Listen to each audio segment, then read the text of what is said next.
Hello, my name is Doreen Beckham, and this is my presentation on the complex poverty, I'm sorry, complex problem of structural institutions and their uh, effects on poverty. Um, People within structural institutions have the capacity to affect the well-being of others. I only mention that because a lot of times we think that people that are in poverty that they are in these situations due to the fault of their own. So we're going to talk about who, what, where, and why. Um, Structural how instructional institutions affect people in poverty. So let's start with what. What is poverty? Poverty in the United States defines a group of people that are in a state of deprivation.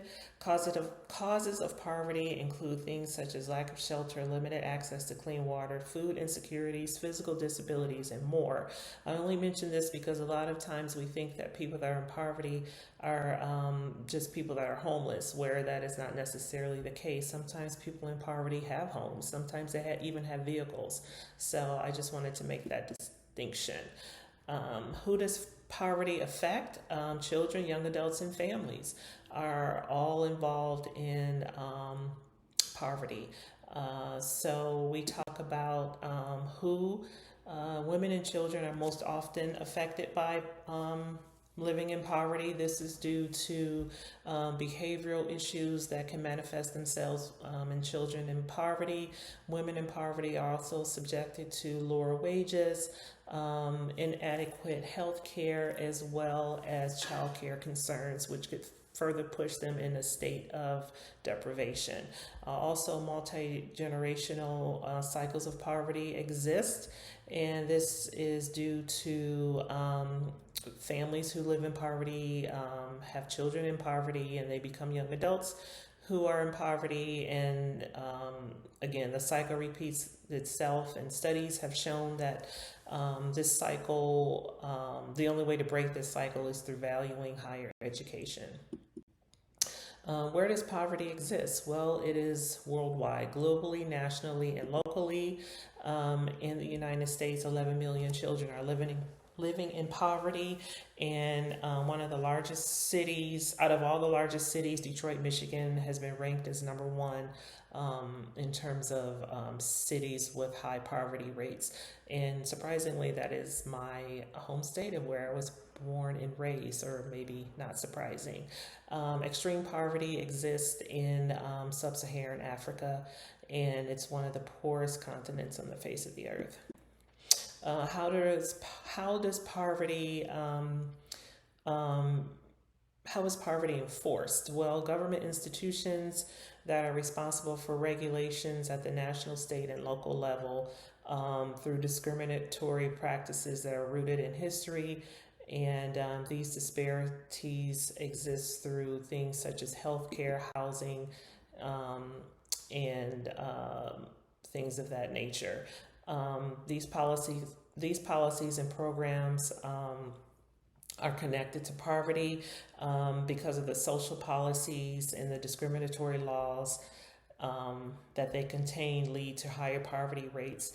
And this has contributed to things, again, in we see this has contributed things that we see in education, such as inefficient quality educational standards. Some experiments have been instituted to help eliminate poverty. One of them is called the poverty trap, which you may not heard. These type of experiments basically are based on vouchers and assistance programs where they actually only push people in a deeper state of poverty. Um, they just kind of make it very difficult for people to escape whatever situation that they're in. These policies also have effects on mental, physical, and educational aspects of poverty. Um, People who live in poverty can't sustain preventative health care, which is due to income instability, and this leads to incidences of things such as obesity and things of that nature. This is also coupled with the fact that they are unable to secure healthy food. And when you are poor, you cannot afford healthy food options, which kind of adds a layer of the mental and physical disadvantages in poverty. Again, health discrimination.